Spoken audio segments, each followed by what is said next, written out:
Fala pessoal, tudo bem? Hoje a gente está aqui com o Luiz Carlos. O Luiz Carlos foi meu co-orientado de mestrado. A gente vai bater um papo sobre pecuária. Luiz, antes de tudo eu gostaria que você se apresentasse, né? Seja bem-vindo ao nosso podcast, nosso bate-papo do Cuidando do Boi. É um prazer enorme estar aqui com você, profissional tão renomado, né? Tem atuado aqui em nossa região com muito sucesso. Então, como é de praxe, faça sua apresentação, fala a área que você tem atuado, o que você tem desenrolado aí. Fique à vontade, meu amigo. Bom dia, professor. Bom dia, pessoal. Pessoal, então meu nome é Luiz Carlos, eu sou agrônomo. Terminei recentemente um mestrado na área de nutrição animal, onde eu tive a satisfação de ter o professor Antônio como meu co-orientador, juntamente com o professor Wagner. Hoje eu estou atuando como supervisor do programa TG do Senar Minas e também trabalho com consultorias aqui na região do Vale do Jequitinhonha, mais precisamente para propriedades de leite e de corte. Então a gente vem atuando aí nessa área, principalmente na parte da gestão, onde a gente tem tentado contribuir para a gente profissionalizar a gestão das nossas propriedades aqui da região, buscando ter uma pecuária cada vez mais lucrativa e rentável. E é uma satisfação estar aqui hoje, conversando com o professor Antônio, um camarada que eu admiro e respeito bastante, então é sempre uma satisfação revê-lo e trocar ideias com ele.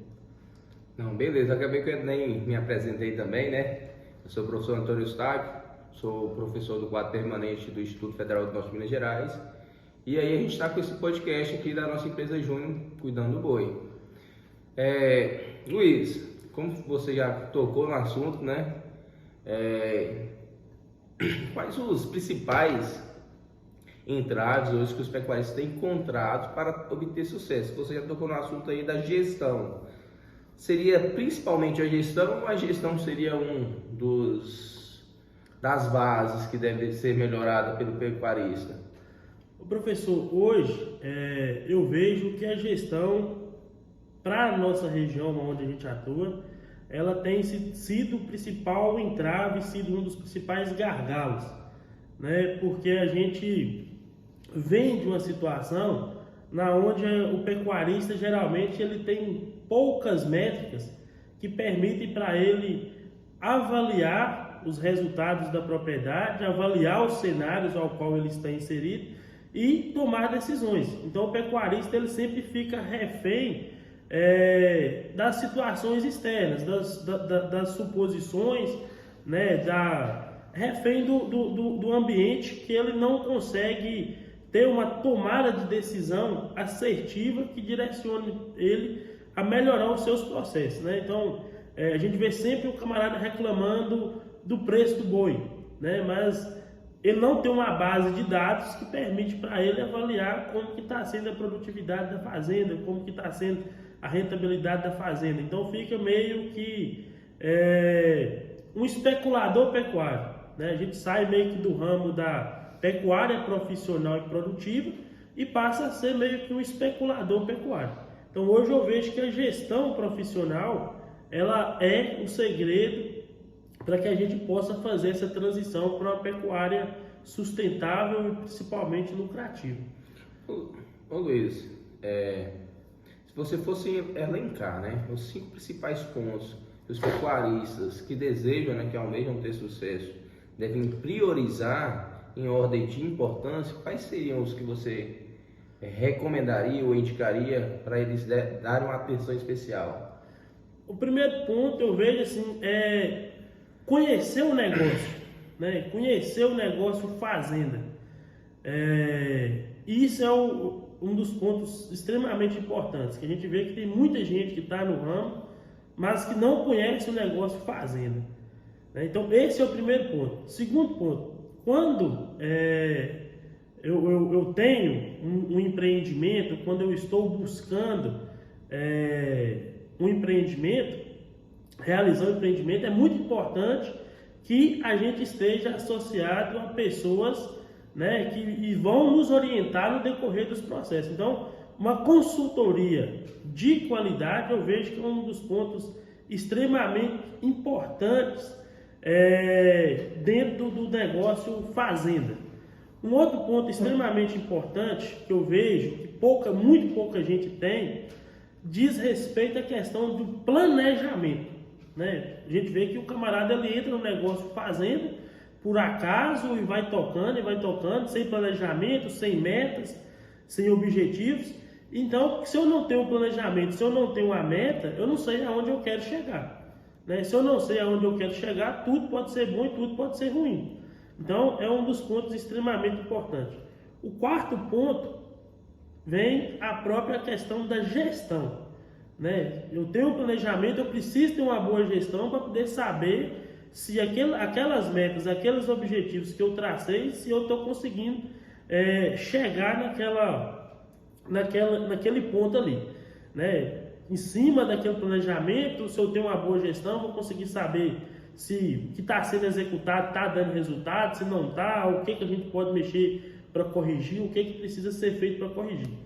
E o último ponto hoje, que eu vejo assim que tem sido um dos grandes problemas que a gente encontra dentro das propriedades, é uma equipe profissional, bem treinada, bem qualificada, engajada e que entenda do processo e que entenda do que quer ser construído ali, né? Que essa equipe ela esteja por dentro daquilo que é o objetivo de ser construído naquela propriedade. Então, assim, são os pontos hoje que eu vejo de maior importância para a gente trabalhar na fazenda. Então, eu posso afirmar, então, que dentro desse processo aí, né, do gerenciamento, da gestão, o planejamento e as pessoas envolvidas no processo são os pontos chaves para se chegar onde quer, né? Com certeza, com certeza. Você acredita, Luiz, que as pessoas envolvidas no processo, num negócio pecuário, né? Que hoje a gente tem que falar que é um negócio pecuário. Isso. Elas têm tido a valorização adequada? Como que está isso? Ou somente um determinado grupo? Porque eu só vejo os pecuaristas falando da dificuldade de encontrar mão de obra para trabalhar. Dentro do universo da pecuária, a gente encontra empresas e empresas, né? O que a gente vê? Quando a empresa ela tem um plano de valorização dos colaboradores, né? Um salário adequado, hoje um funcionário ser valorizado vai além de um salário, né? De um salário adequado, condições de trabalho adequadas, principalmente capacitar esse funcionário, né, para ele estar de acordo com os processos que são desenvolvidos dentro da propriedade. A gente vê que essas empresas elas têm muito mais facilidade com mão de obra do que aquela empresa que negligencia, vamos dizer assim, o colaborador, né? Um exemplo, o camarada não investe em capacitação da mão de obra, né? Se ele não investe em capacitação da mão de obra, essa mão de obra não vai entender do processo que está sendo executado ali e no dia a dia, na execução desse processo, não vai dar a importância e a ciência, não vai executar a atividade com a ciência que ela exige às vezes, né? Então, eu vejo que quando a empresa rural ela entende que o colaborador ele é um elo extremamente importante ali e investe nesse colaborador com condições de trabalho, com um salário adequado, condições de moradias adequadas, né? Investe em capacitação, essas empresas elas têm tido sim êxito aí no mercado de trabalho, né? Vamos dizer assim, na captação dessa mão de obra. Agora, quando a gente vê que tem a empresa ela negligencia, são literalmente aquelas empresas que estão tendo maior dificuldade.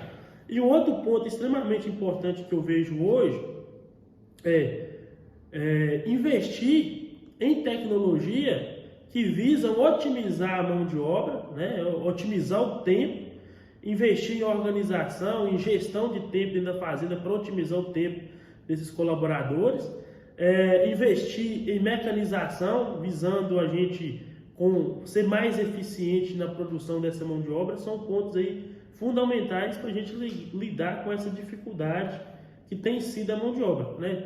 É óbvio que cada vez mais vai exigir profissionalismo por parte do gestor da fazenda para estar lidando com essa mão de obra, porque é uma tendência natural a mão de obra, ela, né, o processo de crescimento de todos os países aí levam a esse processo de diminuir a mão de obra disponível. Assim. Então nós temos que lidar melhor e aproveitar melhor a que a gente tiver à disposição. Então é valorizar as pessoas de forma adequada. Isso. Capacitá-las e investir no processo da fazenda, isso né? Aí, exatamente. Que bacana, que bacana. Então, assim, mas a gente tem também deparado com algumas situações que o pecuarista ele entende, ele tem julgado que o investimento em conhecimento, em capacitação é um gasto. Muitas vezes a gente tem certeza que é um maior equívoco, né, que o pecuarista pode cometer, mas é comum. Normalmente, no período de dificuldade financeira, o primeiro corte da fazenda é o consultor. O que você tem a dizer sobre isso aí, Luiz? A gente vê assim, uma inversão de valores, né? Porque se eu estou numa situação de dificuldade, é extremamente importante que eu tenha ali um aliado, que é a figura do consultor, que vai me apontar caminhos, que vai me apontar soluções para que a gente possa seguir evoluindo, seguir crescendo e superar aquele momento ali. Então, é exatamente pelo fato de muitos pecuaristas não entenderem a importância do consultor no processo, que acaba acontecendo esses equívocos, né? A gente tem o pecuarista que ele tem o consultor como a ferramenta que vai orientá-lo nas tomadas de decisões, que vai orientar nos processos da fazenda, e o pecuarista que às vezes tem o consultor simplesmente, vamos dizer assim, de certa forma, por status, né? Ele acha que o consultor estrela. Consultor estrela, né? Então geralmente são esses pecuaristas que no primeiro momento vai cortar o consultor fora, né? Ele não entendeu o que é o papel do consultor ali na propriedade. Então, por isso que se ele não entende o papel do consultor ali na propriedade, ele acaba considerando que o consultor, vamos dizer assim, pode ser cortado do processo, vamos dizer assim, né? Mas é um equívoco muito grande que acontece. Você acredita, Luiz, que os consultores, de maneira geral, eles estão preparados para atender a real necessidade do pecuarista, que é a lucratividade, né? Assisti a palestra sua essa semana, inclusive, uma ótima palestra, né, sobre planejamento forrageiro, e onde você falou assim bem claro, né? A fazenda, para ela ser boa, ela tem que ser lucrativa. E aí, você acredita que os consultores, de maneira geral, eles têm chegado no mercado de trabalho preparados para estar atuando de forma a favorecer, né, esse papel primordial aí que é a lucratividade da fazenda? Professor, assim, a gente vê que tem uma turma, né, que chega para o mercado de trabalho, às vezes com muito conhecimento técnico, né, mas às vezes com pouco conhecimento, vamos dizer assim, do que fazer com aquele conhecimento técnico. Então, em relação a essa situação da moçada chegar no mercado preparado, né, para ajudar o produtor a buscar essa pecuária lucrativa, eu vejo que um dos gargalos hoje, que quem está aí nas universidades tem que procurar sanar, é procurar aprender bastante sobre gestão, né? Não adianta eu ter uma bagagem de conhecimento técnico gigantesca se eu chegar na propriedade, se eu não conseguir aplicar aquele conhecimento técnico de maneira que ele seja lucrativo, né? Nem sempre a maior produtividade é a produtividade mais lucrativa. Perfeito. Né? Então, assim, gerenciar esse processo é algo extremamente importante e necessário, porque senão, às vezes, eu como consultor vou chegar na fazenda, vou elevar os níveis de produtividade da fazenda para algo extraordinário, porém eu elevei os custos dos processos também, de forma que aquela produtividade, mesmo ela sendo satisfatória, não correspondeu com a lucratividade. Então eu vejo que um gargalo que a gente tem que procurar sanar está exatamente em cima disso aí, né? Então procurar aprimorar os conhecimentos de gestão, procurar aprender a utilizar ferramentas de gestão, que a gente tem um monte aí hoje disponível, né? Seja na forma de softwares, procurar aprender a entender de indicadores. Eu recomendei um processo na fazenda, eu tenho que olhar para os meus indicadores e entender o que é que eles estão me dizendo, né? Para que eu possa realmente conduzir aquela propriedade para um caminho de lucratividade. Não é só simplesmente chegar lá, aplicar o melhor do conhecimento técnico, né? Eu tenho que buscar esse equilíbrio ali. O melhor resultado de produtividade com o melhor resultado econômico, vamos dizer assim. E a gente vê que está tendo muita inversão nesse sentido. O produtor faz um grande investimento sobre a ótica de alguns consultores, não observa o entorno, não acompanha ali os indicadores, e depois esse produtor ele acaba, o capital que ele está investindo acaba não performando, e ele acaba saindo da atividade e ainda vai falar mal da pecuária, falar que a pecuária não é rentável, que a atividade é ruim, né? Então assim, esse elo, produtividade e lucratividade, eu vejo que a gente tem que buscar aprimorar os nossos conhecimentos de gestão para a gente buscar esse equilíbrio ali. Com certeza, né? Você até comentou aí, né? Hoje em dia a gente tem pecuaristas que têm tido muito sucesso financeiro dentro da atividade, tem pecuaristas que estão estagnados e tem pecuaristas que estão falindo. Literalmente. Isso aí é verdade. Agora, voltando aí um pouquinho para o lado dos consultores, o que eu tenho observado, Luiz, assim, principalmente com relação aos meus alunos, eles têm tido uma dificuldade gigante de colocar a ciência, né, que é o aprendizado teórico, na prática, e posteriormente uma dificuldade ainda maior de quando eles conseguem colocar a ciência na prática, de colocar essa prática para ser rentável. Então, assim, só ratificando, né, o que você acabou de falar, né? Então, assim, além da dificuldade que o aluno ele tem de pegar a teoria, aplicar ela na prática e depois pegar essa prática e fazer ela ser rentável, tem sido absurdo. E frisando o que você acabou de falar, hoje em dia a gente tem que ver que cada ferramenta tem um momento adequado, tem uma época adequada, e a gente tem que conhecer as ferramentas e aplicar de acordo com a viabilidade econômica. Uma coisa legal dentro das ciências agrárias, dentro da pecuária, que o que é melhor para você não é melhor para mim, e o que não, e isso ele se inverte de forma constante ao longo do ano, porque sofre variações de mercado, variações externas. Então a pecuária é muito dinâmica, e hoje nossos alunos, os futuros consultores, eles têm tido dificuldade. Alguns já desenvolveram essa consciência, e também eu vou chamar para a responsabilidade também, né, para o papel da faculdade, né, que é também preparar os nossos alunos para eles serem gestores dessas ferramentas e tornar, né, tem que entender, principalmente os alunos que trabalham na parte de produção, eles têm que entender que a ciência, ela precisa aumentar a produtividade, mas tem que estar, igual você falou, casado com a lucratividade. Perfeito, viu, Luiz? Ô Luiz, entre outros gargalos que a gente pode encontrar no sistema produtivo, quais seriam, assim, alguns que você poderia listar de primordial? Hoje em dia é muito comum mesmo, assim, os pecuaristas falam: professor, me ajuda a montar uma TIP. Aí eu falo, tem que avaliar, será que é a melhor ferramenta para você? Então, assim, eu vejo muito entusiasmo. Será que esse pessoal é entusiasmado? Será que eles estão indo no rumo certo? Ou se não, professor, vamos fazer um resgate. Outros, não, tem uns que já não querem dar nada, né?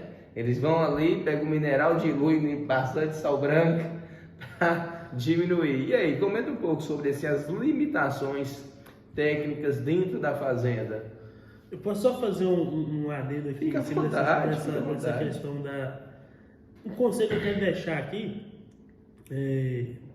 busquem fazer estágio, pessoal, né? Busquem fazer estágio, busquem conhecer empresas que estão construindo seus processos de forma sustentável, de forma lucrativa, né?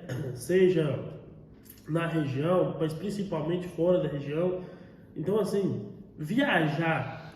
Certa vez eu tive um professor que me dizia o seguinte: viajar cura ignorância.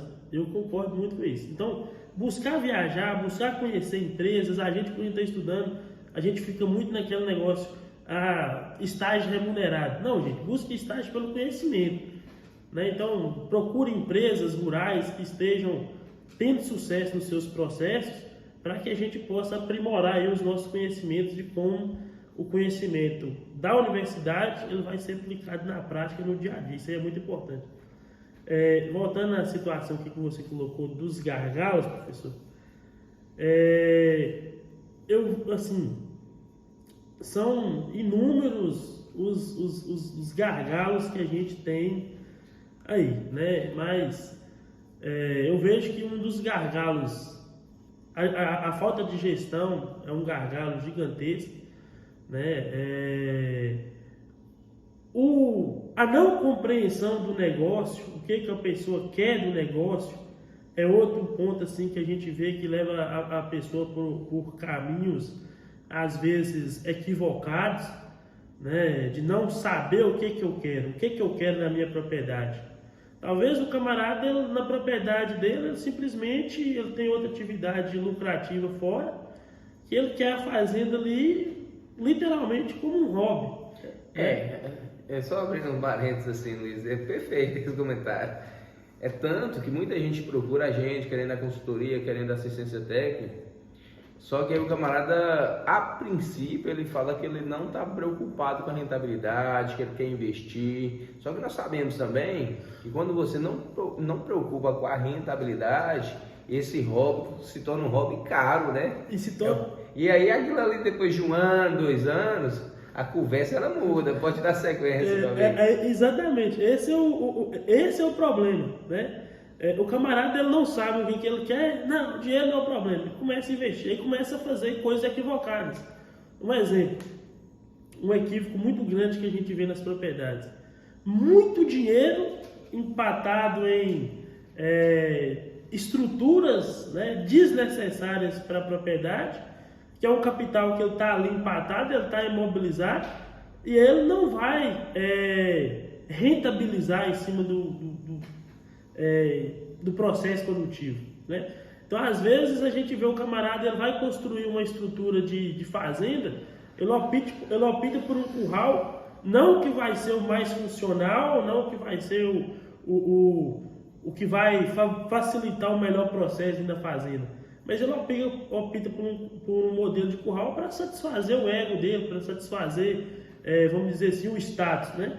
Então, esse gargalo de saber o que eu quero dentro da fazenda, né, de buscar construir um planejamento consistente, né, de metas de curto, médio e longo prazo, talvez seja o que leve muitas pessoas a entrar, investir, e daí a pouco, isso aqui não é isso que eu quero, não é da forma que eu pensei, isso está me dando muito trabalho, está me dando muito dor de cabeça.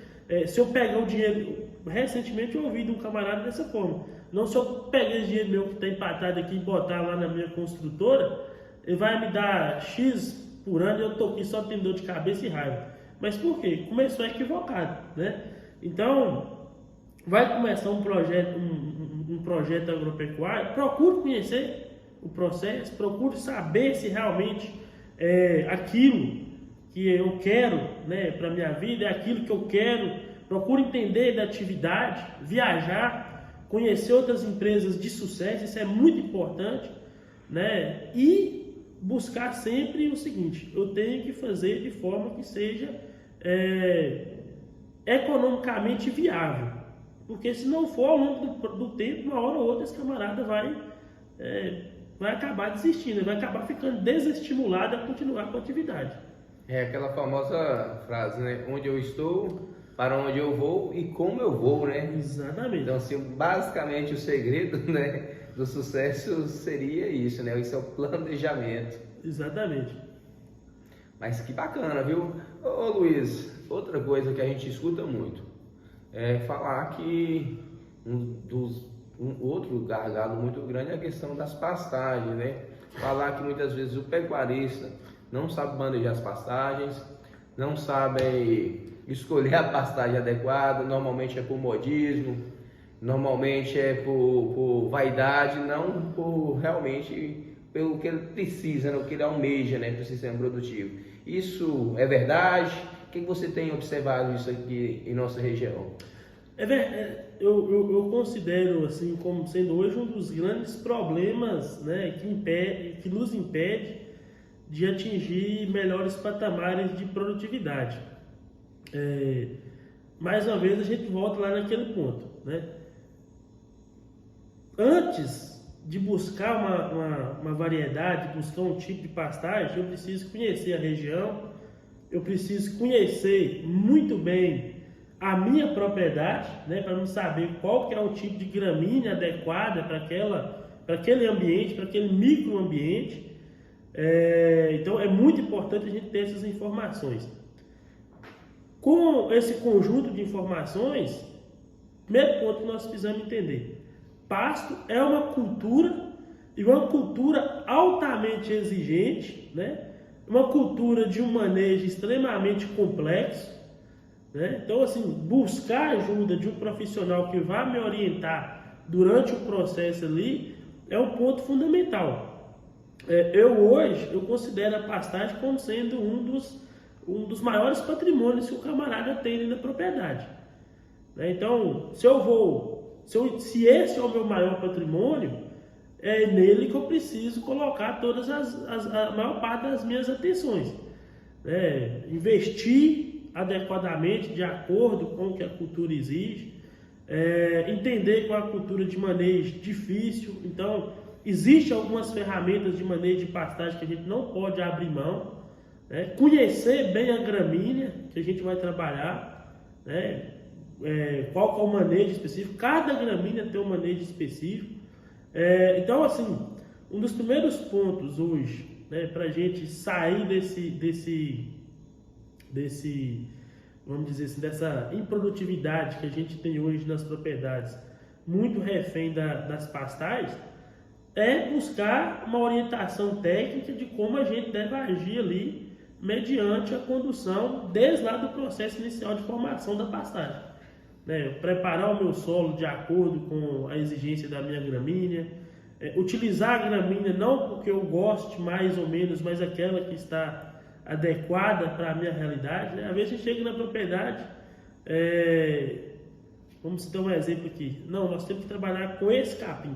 Não, mas eu não gosto desse, não, eu gosto desse outro. Não é eu que tenho que gostar, é o capim que tem que ter viabilidade ali para a minha propriedade, né? Se eu tenho um solo de fertilidade inferior, se eu tenho uma condição de manejo ruim, não adianta eu entrar logo com a Ferrari, né? Nós temos aí várias categorias de capim, então assim, vamos imaginar que tem um que está lá no topo, não é por ele que eu tenho que começar, eu tenho que começar por um de menor exigência, começar por uma talvez menor produtividade, né? Aprender a manejar, e aí ao longo do tempo a gente vai evoluindo para uma gramínea mais exigente, mais produtiva, né? Mas agora já preparado para lidar com as dificuldades que aquela gramínea implica ali. Até mesmo é porque assim, né, quanto mais produtiva for a gramínea, mais ela exige, né, do pecuarista uma capacidade de colheita, né? Exatamente. Então, assim, muitas vezes o profissional ele quer uma ferramenta, no caso um capim altamente produtivo, muitas vezes ele dá condições para que isso aconteça nessa produção de matéria seca, né, de capim, só que ele não está preparado para colher. Aí que vem a frustração, né? Onde eu não consigo converter esse investimento em capim em arrobas de boi. Isso aí é muito comum, essa frustração. Outro ponto, Luiz, que assim, eu queria conversar com você. Eu acho que a gente nem teve tempo de conversar.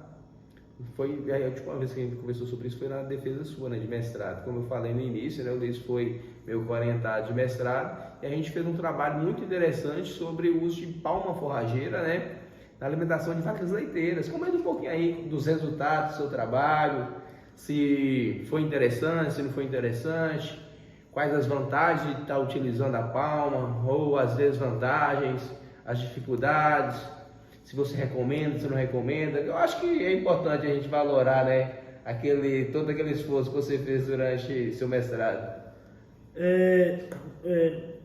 Os resultados nossos no nosso experimento de mestrado, né, foram excelentes. Nós trabalhamos com diferentes níveis de substituição do milho por farelo de palma forrageira. Milho grão, né? Milho grão por farelo de palma forrageira. Por quê? A gente parte do princípio de que a palma ela é um alimento energético, ela é um concentrado energético. Então, uma das ferramentas que a gente encontrou de inserir essa palma nas dietas nossas foi na forma de farelo, né? Transformando essa palma em farelo. Em relação aos resultados, fantásticos, a gente conseguiu substituir até 75%, né, do milho por farelo de palma, sem prejuízo na produtividade. Muito pelo contrário, os animais responderam muito a esse incremento do farelo de palma nas dietas. Então, assim, em relação aos resultados e a possibilidade de utilização da ferramenta, é fantástico. O que a gente vê é que ainda existem processos, né, dentro da cultura da palma forrageira que precisam serem melhor construídos para facilitar a utilização dessa cultura.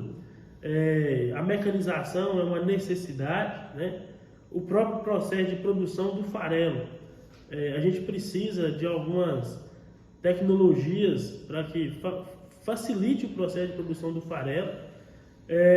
Porém, eu vejo a palma forrageira hoje como uma ferramenta indispensável dentro das propriedades que estão na região do semiárido, né? Seja para trabalhar com ela na forma de farelo, que aí tem infinitas possibilidades, seja para trabalhar com ela na forma fresca, uma suplementação fresca mesmo, entendendo que é um alimento altamente energético e que tem realmente potencial de substituir grande parte, né, do milho, que é o principal energético que a gente utiliza nas dietas na nossa região. Nós estamos numa região que conseguir produzir milho de sequeira é extremamente difícil, então o milho nosso vem de fora. E como a energia é um ingrediente mais caro da dieta, buscar alternativas que nos permitam, né, conseguir colocar essa energia na dieta a um custo mais competitivo, eu considero que é algo extremamente necessário para a gente conseguir fazer uma pecuária competitiva na região ao qual nós estamos. Então, assim, a palma é uma cultura que tem um potencial gigantesco aí pela frente, que eu acredito que vai crescer muito, né, nos próximos anos, e principalmente a partir do momento que a gente tiver no mercado algumas ferramentas que permitem a gente mecanizar a cultura, né? Mas como alimentação energética na dieta, isso aí, quanto a isso aí, não há dúvidas que tem potencial aí de substituir o milho, de, né, agregar muito nas dietas. Ô Luiz, assim, só para deixar bem claro para o pessoal que está assistindo a gente, a palma é algo que veio para salvar o pecuarista ou é algo que veio pegar o pecuarista e colocar ele num patamar de rentabilidade, lucratividade e competitividade, né, com outros pecuaristas de qualquer região? Eu acho assim, eu sou até meio contra esse termo salvar, porque dá a impressão de algo de subsistência, né? Não, e a palma ela é uma cultura, né, adaptada para as condições climáticas que nós temos, que tem condição de colocar a nossa pecuária em um patamar de competitividade com a pecuária de qualquer parte do mundo.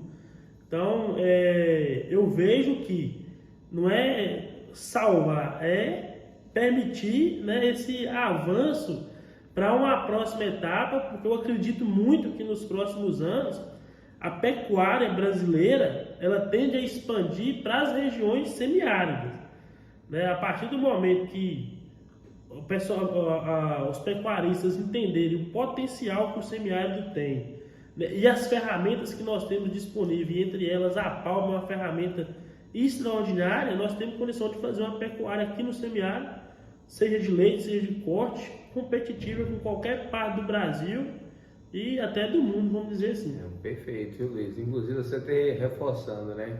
Hoje eu ainda escuto, né, muitas vezes, esse termo salvar.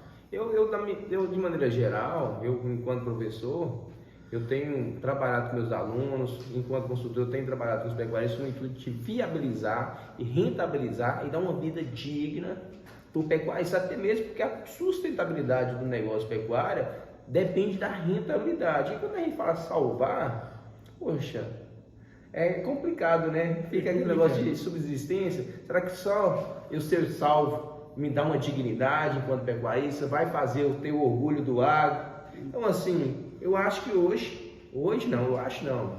A gente tem buscado, enquanto pesquisadores, enquanto professores, enquanto consultores, dar viabilidade para que o pecuarista realmente tenha sucesso e orgulho, né, de ser pecuarista, de ser agro. Mas que bacana, viu, Luiz? Que bacana. Eu vejo que até mesmo essa questão da sustentabilidade, seja ela, principalmente hoje a gente fala muito de sustentabilidade ambiental, né? A sustentabilidade ambiental, ela, quando eu estou tendo sustentabilidade econômica, a sustentabilidade ambiental ela vem como consequência, né? Eu preciso, se eu estou conseguindo ter sustentabilidade, eu consigo preservar mais, eu consigo, como você falou, dar uma condição de trabalho melhor para o meu colaborador, dar uma condição de vida mais digna para a minha família. Então, eu vejo que a rentabilidade, né, e conseguir construir sistemas produtivos rentáveis no semiárido ao qual nós estamos, ele traz uma série de outras benesses, vamos dizer assim, né, por consequência. Não, show de bola. Ô Luiz, já aproximando aí para o final, fala aí para a gente um pouco como que foi essa experiência enquanto mestrando, enquanto no mestrado profissional aqui com a gente, no Instituto Federal do Norte de Minas Gerais. Valeu a pena, agregou de forma positiva na sua carreira, ou foi apenas de forma indireta, ou não tão substancial, né? Mas seja honesto, viu? Não tenha receio em falar nada, não. Qualquer coisa eu corto depois. Não, pode deixar que eu vou ser bastante honesto. Assim, eu sinceramente considero que o mestrado, para mim, foi um divisor de águas, sabe? Tanto da parte de vista, do ponto de vista do conhecimento, como principalmente da evolução como profissional mesmo, né? Porque no mestrado eu tive a oportunidade de conviver novamente com professores acadêmicos, você, professor Paulo Eduardo, que são pessoas que têm uma visão muito interessante, né, do agronegócio, da pecuária, de como a gente deve se portar como profissional do agro. Então, assim, eu evoluí profissionalmente muito a partir do mestrado, né, a partir desse momento de convivência que nós tivemos a oportunidade de ter. Então, assim, o mestrado, para mim, foi um divisor de águas, eu recomendo, né? Eu jamais teria condição de fazer um mestrado acadêmico, porque a gente que já está no mercado, a gente que já é profissional, a gente parar a vida da gente para poder fazer um mestrado acadêmico, no meu caso, seria impossível. Então, assim, o mestrado, para mim, agregou demais do ponto de vista do conhecimento e do ponto de vista do crescimento pessoal e profissional, né? De evoluir para a gente conseguir se entender como profissional com uma ótica diferente que eu ainda não estava conseguindo me entender daquela forma. Então, recomendo o mestrado, né? Quem tiver aí na dúvida, venham fazer o mestrado aqui com o pessoal, professor Antônio, professor Paulo Eduardo, professor Wagner. É uma equipe extraordinária aí que eu tenho certeza que vai agregar, além, principalmente, professor, uma coisa muito interessante do mestrado profissional é permitir a convivência entre profissionais que estão atuando né, em várias áreas, em várias situações. Você tem profissional que é o gerente de uma fazenda importante, você tem outro que está numa empresa interessante. Então, assim, é uma troca de experiências, de informações, para além do conhecimento acadêmico extraordinário. Então, é uma experiência mesmo. Eu recomendo, quem tiver condição, que venha fazer um mestrado. Ô Luiz, já encaminhando para o final, gostaria que você deixasse uma mensagem, sabe, para o pecuarista, para o consultor, para o futuro profissional. Tem muitos estudantes aí de graduação, do ensino técnico que acompanham a gente. Uma mensagem, sabe? Você já falou que é da importância do estágio, já falou, mas deixa uma mensagem para cada nicho desse aí para gente. Para o estudante é o seguinte: aproveite o tempo de universidade para buscar, né, aprender com quem realmente está fazendo a diferença. Então, viaje, faça estágio, conheça, né? Se tiver a oportunidade de ir para dentro de uma propriedade, para aprender na prática mesmo, eu recomendo, né? Explore bastante os professores, né? Do ponto de vista de estar participando das rodas de discussões, de estar participando dos eventos que os professores organizam, né?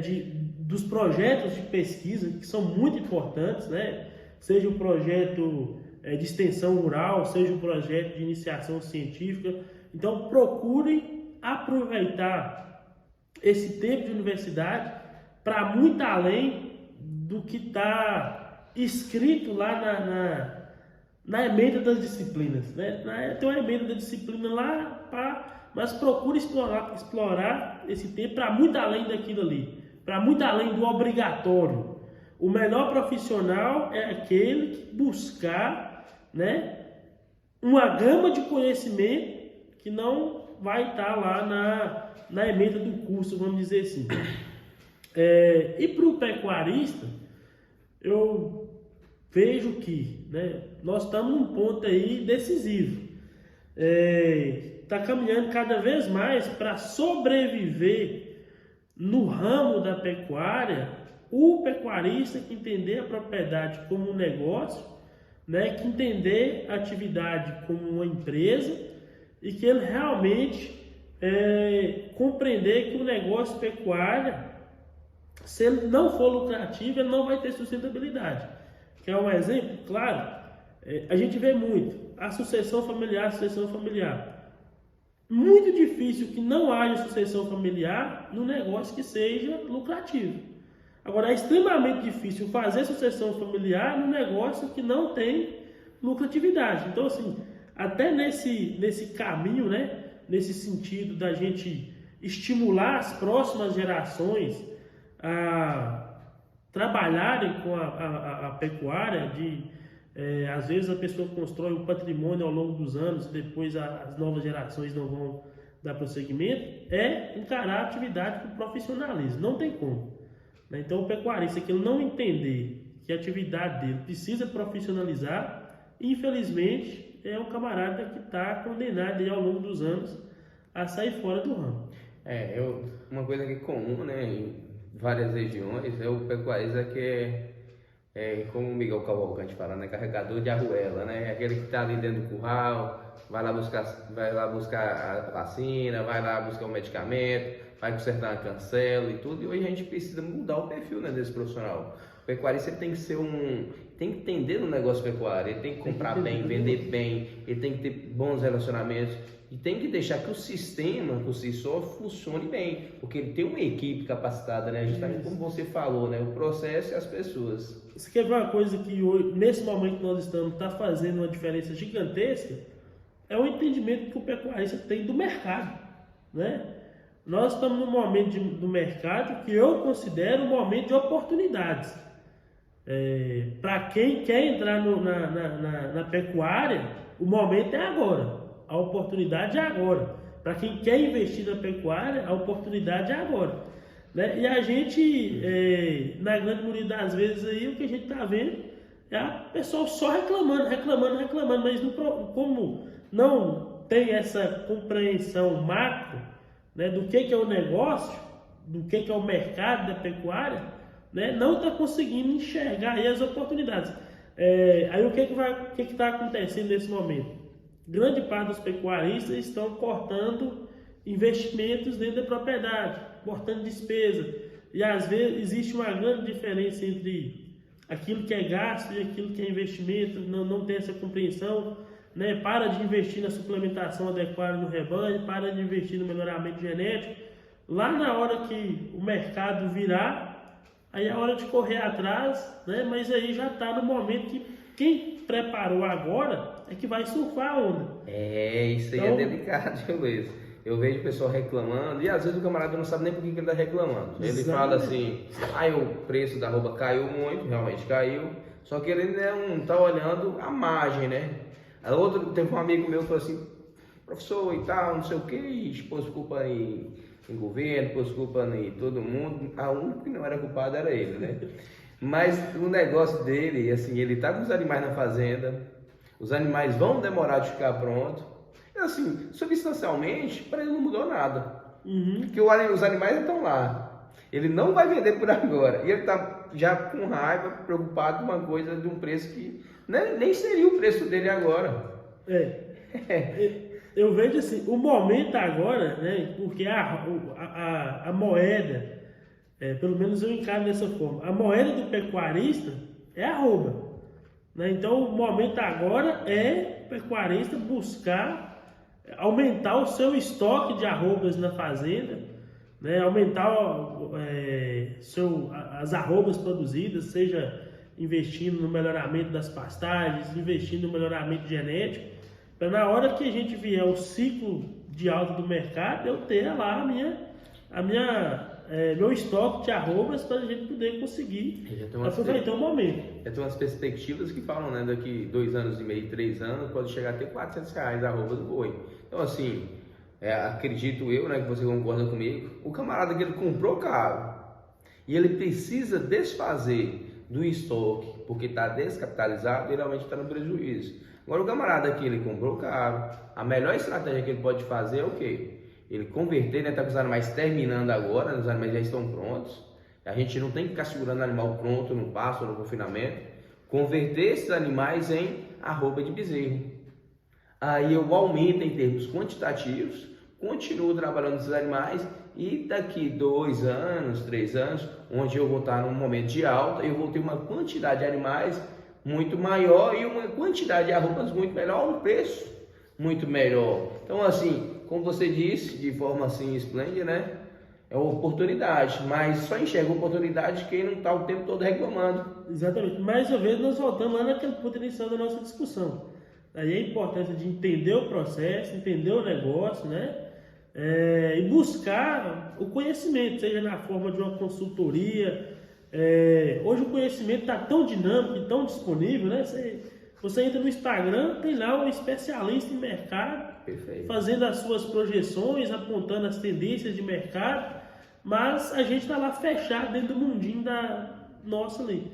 Então, buscar o conhecimento, buscar evoluir sempre é o que vai permitir esse pecuarista sobreviver a esse momento, né? Continuar evoluindo, continuar produzindo, continuar progredindo, e lá na frente já está preparado para aproveitar as oportunidades que irão surgir, que com certeza irão surgir. E momentos como esse que nós estamos vivendo agora, com certeza terão novamente. Com certeza. Né? Então, assim, não adianta a gente reclamar. Faz parte do jogo, faz parte do mercado, né? Outro ponto, né? Acabamos que estamos demorando, postergando o fim, né? Mas outro ponto bem interessante é o quê? A constância. Todo negócio, todo investimento, todo processo, ele precisa ter constância. E muitas vezes a gente não tem a paciência de entender que é um processo e esperar o momento. Isso aí. E às vezes a gente tem uns momentos, ou não estamos preparados, ou nem enxergamos a oportunidade. Exatamente. Meu amigão, quer falar mais alguma coisa? Não, professor. Muito obrigado aqui. Agradecer você pelo convite, né? Pelo bate-papo. Sempre convidar, estaremos aí. Não, eu que agradeço. É um prazer enorme ter você aí como amigo, como companheiro de profissão, ex-aluno. E lembrando, né, que dia 28 de agosto de 2023 a 2 de setembro de 2023 teremos o congresso da pós-graduação do Instituto Federal do Norte de Minas Gerais, onde nós teremos aí a presença ilustre do Luiz Carlos, onde vai estar falando de estratégias nutricionais, né, e forrageiras para o semiárido. Será um prazer revê-lo novamente e poder agraciar, né? Agradeço a oportunidade para estar convidando a todos que assistirem esse podcast em tempo. Mas, no mais, é só agradecer você e tamo aí, meu amigo, sempre precisar, viu? Beleza, Prazer recebê-lo aqui, viu? Grande abraço, valeu. Valeu, pessoal.